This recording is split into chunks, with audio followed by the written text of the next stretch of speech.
అటువంటి ఆశీర్వాదం పొందుకోవాలంటే మనం మన జీవితాన్ని దేవుడికి అప్పగించుకోవాలి. మన జీవితాన్ని దేవుని చేతిలో పెట్టాలి.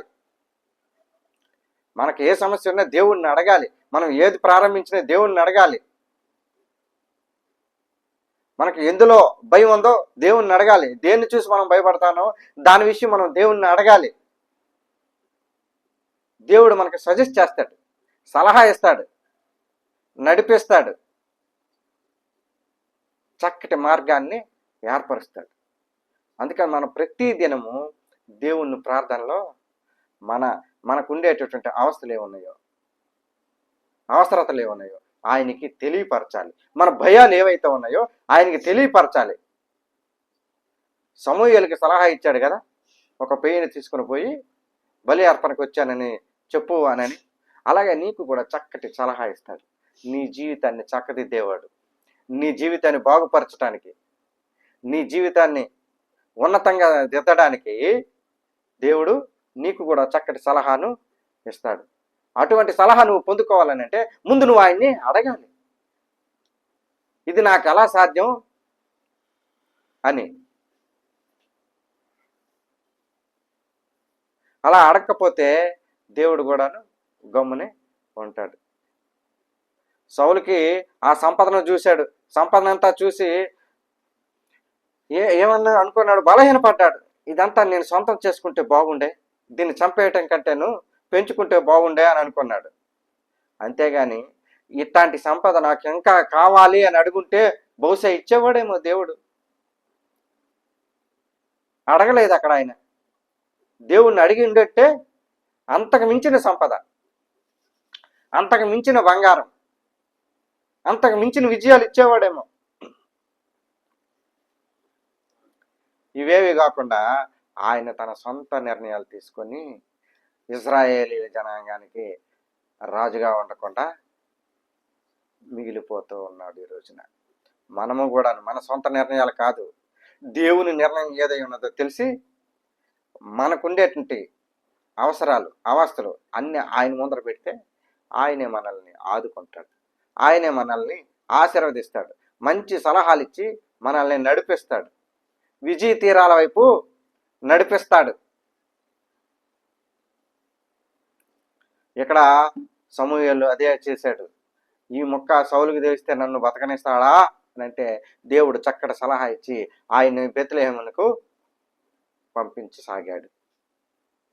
పంపించసాగి అక్కడనమాట యెషయా తన కుమారులను తీసుకొస్తా ఉన్నప్పుడు తన పెద్ద కుమారుడైనటువంటి ఏలీయాబును చూపిస్తాడు. పెద్ద కుమారుడు పేరేంటి? ఏలీయాబును చూసి సమూయేలు ఏమనుకుంటున్నాడంటే, ఎస్, బహుశా దేవుడు ఇజ్రాయేలీలకు నిర్ణయించబోయే రాజు ఈయనేనేమో అని అనుకుంటాడు. కానీ దేవుడు బాహ్య స్వరూపాన్ని చూసేవాడు కాదు. ఎందుకంటే సౌలును ఆల్రెడీ చూసినటువంటి సమూయేలు ఆ ఎత్తు, ఆ పొడుగు, ఆ బాడీ, ఆ దృఢత్వాన్ని, ఆ బలిష్టత్వాన్ని చూసి బహుశా ఈయనే కాబోలు రెండో రాజుగా ఇజ్రాయేల్ని ఏలబోతున్నాడు అని మనసులో అనుకుంటాడు. ఎక్కడ అనుకుంటాడు? మనసులో అనుకుంటాడు. హృదయాంతరంగాలు ఎరిగినటువంటి దేవుడు తన మనసులో అనుకునేటువంటి దాన్ని ఎలా తెలుసుకోగలిగాడు? సమూయేలు మనసులో అనుకున్నాడు, ఏలీయాబునేమో ఈయన్నేమో బహుశా రాజుగా నిర్ణయించబోతున్నాడేమోనని. కానీ సమూయేలు ఆయన కాదు, ఆయన నేను తృణీకరించాను. నెక్స్ట్ ఎవరిని పిలిచాడు? అబీనాదాబును పిలిచాడు. రెండో కొడుకు అనేటువంటి అబీనాదాబును యెషయి పిలిచాడు. ఆయన కాదన్నాడు. షమ్మాను పిలిచాడు, ఆయన కాదన్నాడు. అలా మిగతా కొడుకులందరినీ పిలిచి చివరికి దావీదును పిలవడం జరుగుతుంది. దావీదును పిలిచి 16:12 ఉంటుంది. ఆయన మీద తన కొమ్ములో ఉన్నటువంటి తైలాన్ని తీసి అభిషేకించి, అర్థమవుతుందా? అభిషేకించి రాజుగా నిర్ణయించి వెళ్ళిపోతాడు. మన జీవితాల్లో కూడాను మనం దేవునికి అప్పగించుకోవాలి. మన జీవితాలు అప్పగించుకున్నప్పుడు ఏమవుతుందంటే దేవుడే మనకు మంచి సలహాలు, చక్కటి సలహాలను ఇచ్చి మన జీవితాన్ని గమ్యం వైపు నడిపిస్తాడు. ఎప్పుడైతే దావీదును అభిషేకించాడో వెంటనే సౌల్లో ఉండేటటువంటి యెహోవా ఆత్మ వెళ్ళిపోయింది. ఏం పోయిందండి? సౌల్లో ఉండేటువంటి ఆత్మ ఏమైపోయింది? వదిలిపోయింది. ఆయన బలం. సౌల్లో ఉండేటువంటి ఆత్మ ఎవరిది? దేవుడిది. దేవుడు ఆత్మ ఎవరిని వదిలి వెళ్ళిపోయింది? సౌలుని వదిలి వెళ్ళిపోయింది. మనం కూడాను సౌలు వలె కాక సమూయేలు వలె ఉండాలి.